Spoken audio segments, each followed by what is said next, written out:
தேவனுக்கே மகிமை உண்டாவதாக.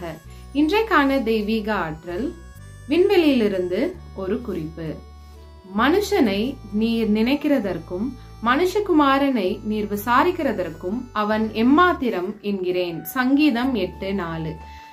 1990 பூமியிலிருந்து ஒரு விண்கலம் விண்வெளிக்கு போகுது. அதோடைய பேர் என்னன்னு பாத்தீங்கன்னா வாயேஜர் 1. இந்த வாயேஜர் 1 வேலை என்னன்னா, விண்வெளிக்கு போயிட்டு விண்வெளியிலிருந்து பூமியை புகைப்படம் எடுத்து திரும்ப பூமிக்கு அனுப்புறது தான் இந்த விண்வெளியோட ஒரு வேலை. அதே மாதிரி விண்கலம் போய் விண்வெளியை சேர்ந்துருச்சு. எவ்வளவு தூரம்னு பாத்தீங்கன்னா ஒரு 3700 கிலோமீட்டர் தூரத்துல இருக்கு. பூமியில இருந்து 3700 கிலோமீட்டர் தூரத்துல அந்த விண்கலம் லேண்ட் ஆயிடுச்சு. அங்க இருந்து ஒரு புகைப்படத்தை எடுத்து அனுப்புது.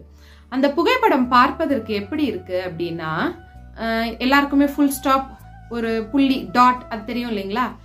அந்த டாட்டை விட சின்னதா இருக்கு. ஒரு புள்ளின்றதே சின்னது, அதை விடவும் சின்னதா இருக்குது. எது? அந்த பூமியோட புகைப்படம். புரிஞ்சுச்சுங்களா? சரி, இத குறித்து அமெரிக்காவை சேர்ந்த ஒரு விமர்சகர் என்ன சொல்றாருன்னா, விண்வெளியில இருந்து பூமி பார்ப்பதற்கு எப்படி இருக்கு? ஒரு புள்ளியை விடவும் சிறிதான ஒரு தோற்றத்துல இருக்கு. இப்படிப்பட்ட ஒரு பூமிய யார் பாதுகாக்க போறா? யாரு உதவி செய்ய போறா? அதனாலதான் நான் சொல்றேன், உங்களுக்கும் எனக்கும் உதவி செய்ய யாரும் வரமாட்டாங்க. நம்ம தான் நம்மள பாத்துக்கணும், நம்ம தான் நமக்கு உதவி செய்துக்கணும், நமக்காக யாரும் இல்ல அப்படின்னு அந்த விமர்சகர் ஒரு கருத்தை பதிவு பண்றாரு. சரிங்களா? இப்போ நமக்கு ஒரு கேள்வி, யோசிச்சு பாருங்க. நமக்கு உதவி செய்யவோ நம்மள பாத்துக்கவோ நமக்காக யாரும் இல்லையா? நிச்சயமாவே நமக்கு உதவி செய்யவும் நம்மள பாத்துக்கவும் நமக்காக யார் இருக்கா? நம் சிருஷ்டிப்பின் கர்த்தர் இருக்கிறாரு, நம் சிருஷ்டிப்பின் தேவன். யோசிச்சு பாருங்க, ஒவ்வொரு நாளுமே ஒவ்வொன்னையுமே நமக்காக அழகா சிருஷ்டித்து நமக்காக நம்ம வாழ்றதுக்கு தேவையான இந்த பூமியை நமக்காக சிருஷ்டித்த தேவன் அனுதினமும் நமக்காக பாதுகாப்பு கொடுத்துட்டு நம்மளை பராமரிச்சுட்டு நமக்கான தேவைகளை சந்திச்சுட்டு வராரு இல்லைங்களா? யோசிச்சு பாருங்க, முதல் நாள் சிருஷ்டிப்புல வெளிச்சம் வந்தது. இதே மாதிரி ஒவ்வொரு நாள் சிருஷ்டிப்புலையும் மனிதனுக்கு தேவையான எல்லாவற்றையும் படைத்தார். அதே போல தேவன் என்ன பண்ணாரு? தன்னுடைய சொந்த சாயலாகவே ஆதாமையும் ஏவாளையும் மனித ரூபத்துல சிருஷ்டித்தாரு இல்லைங்களா? யோசிச்சு பாருங்க, அவருடைய வார்த்தையினாலையும் அவருடைய குரலினாலையுமே இந்த உலகம் முழுவதுமே சிருஷ்டிக்கப்பட்டது.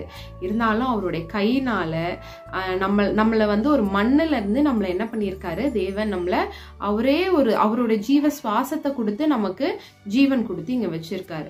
அதுதான் யோவான் 1:14 சொல்லுது, அந்த வார்த்தை மாம்சமாகி மகிமையினாலும் நம்ம கூடவே என்ன பண்ணுது?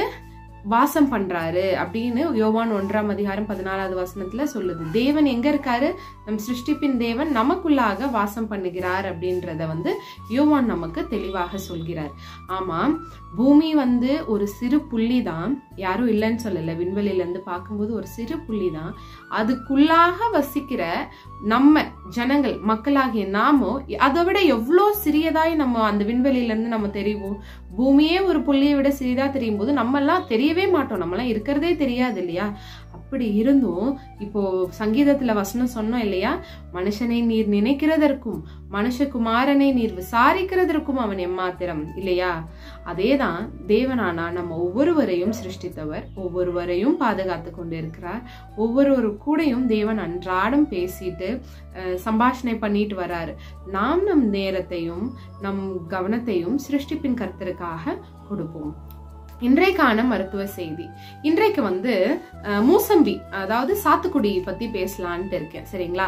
இதுல அநேக நன்மைகள் இருக்கு. முதலாவது நன்மை என்னன்னு பாத்தீங்கன்னா, பொதுவாலுமே இந்த ஃபீவர்லாம் வந்ததுன்னா பழங்கள்லாம் சாப்பிட்டா திரும்ப ஜாஸ்தி கோல்ட் ஆயிடும்னு சொல்லுவாங்க. ஆனா அந்த மாதிரி ஒரு ஃபீவர் கோல்டு டைம்ல கூட இந்த சாத்துக்குடி ஜூஸ் கொடுப்பாங்க பெரும்பாலும். எதுக்காகனா, நமக்கு நல்ல ஒரு இம்யூனை அது பூஸ்ட் பண்ணி தரும், நம்மளோட நோய் எதிர்ப்பு சக்தியை அது கொடுக்கும். அது மட்டும் இல்லாம சாத்துக்குடி ஜூஸோ இல்ல சாத்துக்குடி பழமாவோ சாப்பிடும் போது நமக்கு நல்ல எலும்புகள் வலுவாகக்கூடிய தன்மை கொடுக்கும். அது மட்டும் இல்லாம நம்மளுடைய சருமத்திற்கு, நம்மளுடைய முடிக்கு, நம்மளுடைய கண்களுக்கு, இது எல்லாத்துக்குமே அது ஒரு சிறந்த அருமருந்தா இருக்கு.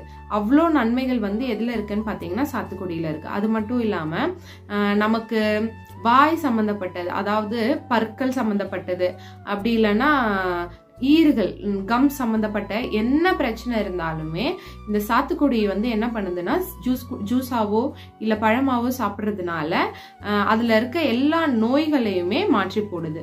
இன்னுமாக குறிப்பா சொல்லணும்னா எலும்புகளை வலுவாக்கக்கூடிய தன்மை இந்த சாத்துக்குடிக்கு இருக்கு. தேவன் இயற்கையாக தந்த இந்த அருமருந்தை நம்ம அனுதினம் உட்கொண்டு தேவ நாம மகிமைக்கென்று வாழ்வோம். கர்த்தர் உங்களை ஆசீர்வதிப்பாராக. ஆமேன்.